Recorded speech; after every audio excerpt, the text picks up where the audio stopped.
네, 그래 오늘도 역시 삼국유사의 설명을 이제 잠깐 최남선 씨가 쓴 신정 삼국유사라는 그런 글에 보면 이런 얘기가 있습니다. 삼국유사의 민속과 그 설화는 어떤 내용들이 어떻게 되어 있으며 그것이 어떻게 설정되느냐 이런 얘기를 이제 최남선 씨가 얘기하는 건데요. 단군 신화의 고음 또는 혁거세 신화의 백마 또는 석탈의 기사의 까치, 알지 기사의 흰닭 등은 토템의 흔적으로 보인다. 토템. 고조선조에 보이는 쑥과 마늘을 이용한 금기 또는 사금갑조의 오기일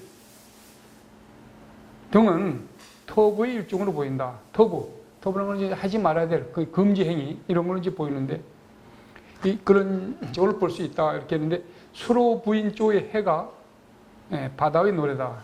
가락국기조의 거북가는 매직 마법의 흔적으로 또는 환웅의 천부인 세계 환인이 환웅한테 천부인 세계를 줬다 그러잖아요. 그런 세계 또는 진평 왕대의 천사 옥대 이 혁띠 오후된 혁띠 또는 신문왕의 만파식적과 천금 하늘에서 내린 그런 비파 같은 그런 것은 패티시 즉 영엄숭배물로 볼 수 있다 이런 얘기를 하고 있는 겁니다. 전부 다 그 영엄숭배물이라든지 마법이라든지 근대에서는 안 될 행위, 터부 이런 식으로 이제 볼 수가 있다 이런 얘기죠.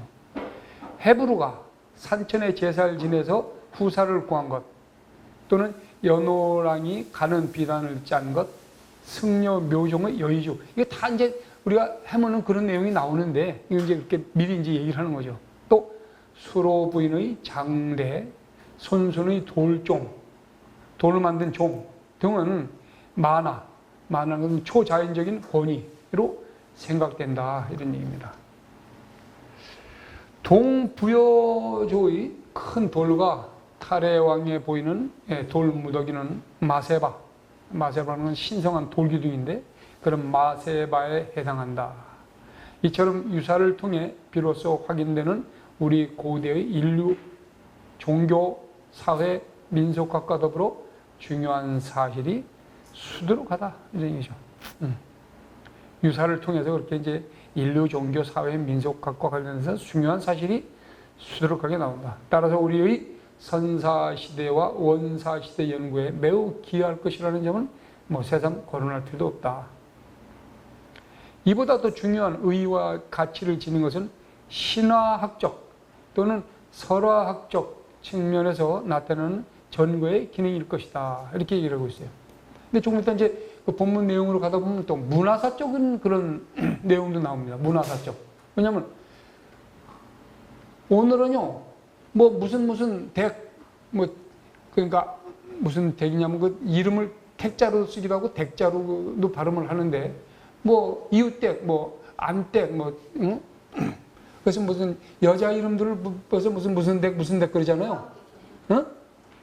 그렇게 얘기하는데 여기는 신라의 그 당시에 있는 집을 갖다 그렇게 해가지고 무슨 댁 해가지고 한 30몇 개가 나오고 있어요. 그래서 지금도 그렇게 불리는 데가 있어. 네. 그렇죠. 고택들을 그렇게 얘기를 하고 있단 말씀이죠. 그래서 그건 문화사학적으로도 이제 그런 증빙 자료가 된단 말이죠. 그래서 삼국유사에 전하는 고대 설화는 대체로 고급 신화로서 저급 신화는 적다. 또한 국민신화며 지방신화가 아니다. 그러니까 국민신화는 것은 보편적으로 널리 퍼져 있는 신화다 이런 얘기죠. 따라서 당장 우리 신화의 가장 원시적인 형태로부터 그것이 생장 발달한 체계를 파악하기에는 미흡한 점도 없지 않으나 세심함과 뛰어난 안목을 갖춘 사람은 피하 조직 아래에 감춰진 내막을 어느 정도까지는 투시하여 파악할 수는 있을 것이다. 예를 들면 똑같은 아래서 태어난 난생이라 하더라도 주몽신화나 혁거세 신화에서 말하는 것과 탈해 기사나 수로 기사에서 말하는 것 사이에는 지방색의 차이가 어느 정도 드러난다 이런 얘기예요. 그러니까 알에서 태어났다 그래도 지방색이 좀 틀리다. 차이가 있다. 또 단군의 어머니 웅녀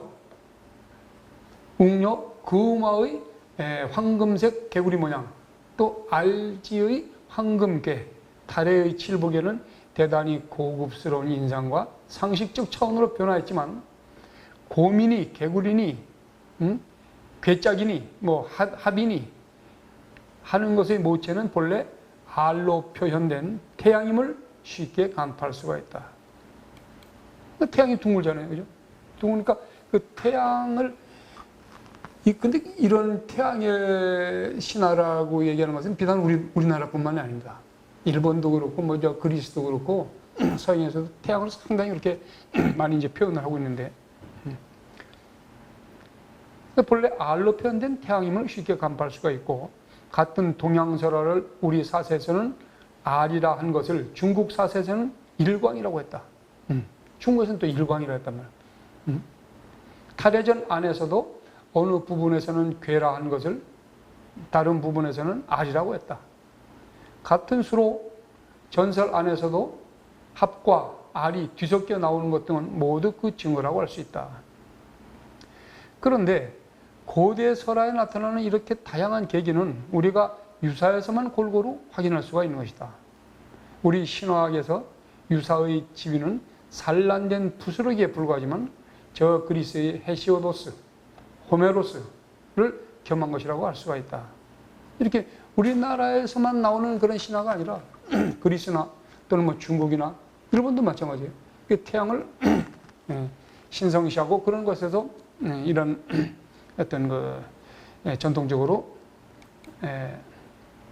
알이나 괴나 이런 쪽으로 이제 표현을 하고 있다는 것이죠. 그렇게라도 신통과 신사를 고대의 모습에 가깝게 전해주는 것은 오직 유사뿐이라 하겠다, 이런 얘기입니다. 전설과 역사의 가치를 동일하게 평가하는 입장에 섰던 유사, 삼국유사의 저자는 고조선의 개벽, 건국설화로부터 부여, 고구려 신라 가락 등의 건국신화, 나아가 신라 중심의 호국신화에 이르기까지 인문적, 특히 국가적 신화를 특히 유행하여 체록을 하고 있다. 또 결혼신화 중에는 환웅과 혼인한 웅녀, 알령을 낳은 어머니 용, 탈해기사에서 용을 잉태한 사람, 귀신과 관계를 맺은 도화녀, 은혜에 보답하기 위한 겉가지 혼인, 지렁이를 매개로 태어난 견훤 등 신과의 혼인을 보여주는 실화도 볼 수가 있다. 또 해모수와 유화 사이의 강제혼, 수로와 호황모 사이의 이족혼, 태종무연왕의 술책혼 등 인민 간의 혼인 신화도 있어서 한 종류의 여러 형식을 보여주기도 한다. 태종 춘추공의 조처럼 서학에 오줌을 넣은 이야기, 사복불언, 조금 아까 이제 가셨지만서 그냥 사복은 즉 나는 신망으로 본다는데, 사복은 12살까지 말을 안 했어요. 그 나중에 이제 그 원효 스님 보고 우리가 전생에 타고 다니는 암소, 자기 어머니죠. 전생에 경전을 싣고 다녀서 이제 그 복으로 인간으로 태어났지. 그래서 그 뱃속으로 들어간 거야. 신방이라는 사람이. 근데 이제 사복이죠. 이 사람은 사복. 근데 이름을 나는 이제 신방이라고 주장을 하지만 이 삼국유사는 신방이라는 이름을 물고 사복인데, 사복이가 원효 스님 보고 네가 이제 장사를 당했으니까 이렇게 한마디를 해라. 그러니까 태어나지 마라. 죽음이 괴롭다. 죽지 마라. 태어남이 괴롭다. 그렇게 얘기를 하니까 원효 스님 보고 무슨 말씀이 그렇게 기냐. 생사고 석자면 끝날 것을. 그러면서 이제 땅을 딱 송을 보니까 땅이 쭉 가려지면서 그 속에 연화장세기가 딱 드러나요. 나는 지옥 중생을 구제하러 가니까 너는 중생 교화를 더 하다 오니라. 그리고 땅속으로 싹 사라지는 거예요. 그게 사복불언주에 나와요. 그러니까 이런 일들을 어떻게 이렇게 해석할 수 있냐. 그거 하나만이라도 내가 제대로 해석했다 그러면 참 내가 태어나는 그 값을 다 하는데, 난 제대로 해석했다고 나중에 이제 보세요. 내가 어떻게 해석을 하는가.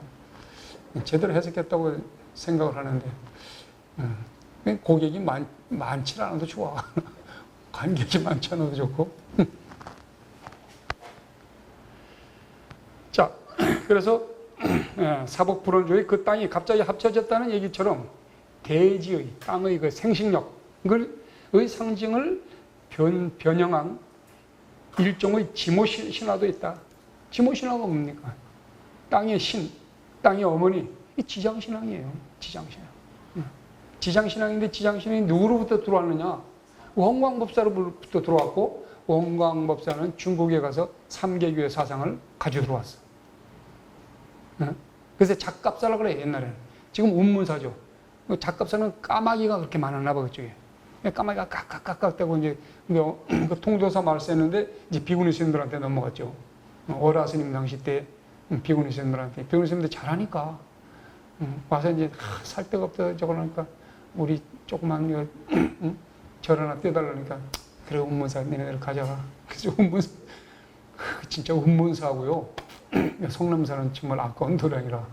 근데 비구니 큰 스님들이 다 차지하고 계셔서 지금 아주 잘 운영을 하고 계시. 또 비구들한테 넘겨서 또 모르지, 너 모르지. 표충사도 옛날에 표충사가 본사였었어요. 통도사 말사였걸라. 근데 표충사 가서 보면 참 표충사는 굉장합니다. 전 통도사도 좋지만 표충사 같은 사람 한번 살아보고 싶다 하는 생각을 해봤는데 참 좋은 도량이에요. 이렇게 어쨌든 그 지장신앙이란 말이에요. 지장신앙을 가지고 들었는데 감히 그 당시에는 지장이란 말을 가지고 들어올 수 없어. 사용할 수도 없어. 왜냐면 삼계교가 다른 이름으로는 지장교입니다. 지장교. 그래서 소의 경전, 삼계교가 앞에 대놓고 얘기하는 경전이 대승대집 지장 16경이다. 지장경에는 세 가지가 있습니다. 하나는 지장 본원경, 또 하나는 대방광 16경. 그걸 다시 정렬해가지고 8권짜리를 10권으로 하는 게 대승대집 지장 16경이에요. 요걸 이제 신방스님이 했다고 난 주장을 하는 거죠. 또 하나는 점찰선학 업보경입니다. 줄여서 점찰경. 근데 이 점찰경을 제일 먼저 가져와서 퍼뜨린 게 원광법사다. 원광법사. 그 점찰경을 가져와서 뭐 어떻게 퍼뜨리냐? 개조직이에요, 개조직. 삼계교는요, 철두철미하게 경제적. 우리가 뭐 수행한다고 하는 사람들 하루 3끼 먹잖아요. 하루 3끼 먹는 게 중요해. 근데 그 당시에 신방스님이 진나라를 먼저 들어갑니다. 그때 수나라 통일하기 이전입니다. 근데 벌써 그 56국이 굵작굵작 통일하려고 말이죠. 무려 몇백 년 동안 전쟁을 합니다. 그래서 결국 수나라 통일하는데 고경이라는 장군이 1등 공신이 되는 고경. 고구려 장수예요. 수문제를 도와서 1등 장군으로서 수나라를 통일하는 장군이 우리 고구려 장군이란 말이에요. 근데 그 고구려 장군이 자기 집을 삼계교의 교조 신양법사한테 우리 집을 절로 만들어 주십시오. 해가지고 이게 진적사라는 최초의 절입니다. 삼계교의 최초의 절. 이런 어떤 역사가 다 지금 드러나 있는 거죠. 어쨌든 그 삼계교에서 제일 기본적인 거, 가장 중요한 거, 그 점찰경을 가지고 들어와서 십시일반으로 10만원씩 매년 모아가지고 장가를 간다, 누구 상당에 따르면 그 사람 이제 돈을 주잖아요. 개조직. 그런 이른바 개조직으로 이제 그렇게 경제적인 그 사상을 갖다 들어와서 그렇게 이제 조금 나가죠. 그럼 왜 우리나라에 삼계교에 삼자도 없느냐? 중국 불교에서 삼계가 탄압을 당했기 때문에 500년 동안, 400년 동안 무려 5차례 걸쳐서 탄압을 당합니다. 탄압의 역사가 다 기록되어 있어요. 근데 그럼 갑자기 어떻게 삼계가 나왔느냐? 1900년대 중국 도낭석굴에서 관리인이 담배를 피우는데 담배가 벽 쪽으로 빠져나가는 거라. 이상하다고 두들겨 보니까 빈소리가 텅텅 나는 거야. 살며시 뜯어보니까 거기에서 뭐 탱화, 벽화, 보물들이 막 쏟아져 나오는데 탄압된 500년 동안에 탄압된 그 3개교 교적들이 말도 못하게 쏟아져나. 그거를 프랑스의 페리오, 영국의 스탄이라는 탐험가들이 왕론을 매수해가지고 전부 다 자기 국립제국박물관, 프랑스 국립제국박물관, 영국 국립박물관에다 저장을 해놓는 거예요. 그것을 다시 영어를 잘하는 일본의 야부키 게키라는 선생이 전부 다 마이크로 필름으로 떠가지고 1900년대에서부터 딱 3개교에 대절하고 유명한 그런 책을 써내죠. 18년에 써내지, 18년에. 근데 1918년에 또 일본에서 대동아 전쟁이 일어나요. 그래서 다 홀라당 태워먹었어. 근데 요즘처럼 이렇게 타이프로 쳐서 했으면 못 씁니다. 똑같은 내용을. 그전엔 전부 다 한자 한자 써가지고 손이 기억하고 눈이 기억하고 머리가 기억하니까 다시 이제 해가지고 이렇게 두꺼운 3개교의 연구란 걸 다시 편집을 해냅니다. 일본에 갔던 유학생들은 다 한 권씩 가지고 있어요. 이거 대단한 거다 하고 다 보물처럼 잘 모시고 있습니다. 저도 맨 처음 이게 뭐냐 했더니 그거 참 굉장히 힘든 거라고 그래요. 힘든 거? 나 그냥 놀러 왔으니까 한번 해보자. 그러고 이제 부딪혔는데 참 그 천호의 신조처럼 저의 손에서 3개교가 그래서 베일을 벗고 이 신라 불교 땅에서 제가 지금 이렇게 얘기를 할 수 있는 게 참 감사한 거죠. 그 얘기하다 보면 뭐 여기서 2시간, 3시간도 좋아요. 3개교 쪽으로 얘기하다 보면. 3개교의 그 흔적들이 삼국유사에 흘러 들어와서 이런 스님도 주워 들은 거지 뭐 주워 들었어. 이런 것들 이렇게 흘러 있다. 그 당시가 언제냐면요. 1800년대, 1900년대 사이인데 2차 대전 당시예요. 그러니까 뭐 미국, 프랑스, 영국 뭐 가지고 전 세계적 이탈리아 해가지고 그 중국에 그 매수할 수 있는 그런 문화재를 다 자기 나라로 막 가져갑니다. 우리나라는 그 당시에 일본한테 꼼짝 못하게 30년 치하에 있을 때입니다. 근데 우리나라는 뭐 그 감히 문화재는 꿈도 못 꿨죠. 이렇게 야부키 선생님은 3개교다 하니까 그래? 우리 저도 이 책이 있는데 흥륜사, 뭐 명법사, 기라장 같은 절들에서 3개교가 막 튀어나오는 거예요. 그게 전부 다 우리 건데 다 도둑질해간 거라고 나는 기억을 하고 있습니다. 우리나라의 서적들이 다 일본에 가서 잠자고 있었던 것이죠. 어쨌든 이렇게 그 지장신앙, 이 지모신앙에서 너무 이해가 길었는데 지장신앙의 변모다. 민간 설화집으로서도 유사는 최대의 원천이면 물론이다. 박지상의 핏자국을 다룬 뇌물왕조 같은 물건의 형태를 설명하는 설화, 초용의 가무를 소개한 초용랑조 같은 사물기원 설화, 또 화공을 다룬 삼소관음 같은 조 같은 명장설화도 있다. 또한 비장산의 신을 다룬 원광사업조. 비장산을 이게 지금 내가 살고 있는 그 사방에 그 산은 원래 비장산이라고 그래요. 여기도 보면은 원광법사 꿈에 그런 얘기가 나오죠. 원광법사 보고 내가 맨날 다니는 길인데 그놈의 중정부 좀 타일러가지고 맨날 주문이나 외우고 있는데 그 중은 하루에 그냥 맨날 주문만 하고 있다. 지나가다 왔다 갔다 하는 내 길목인데 시끄러워서 살 수가 없다.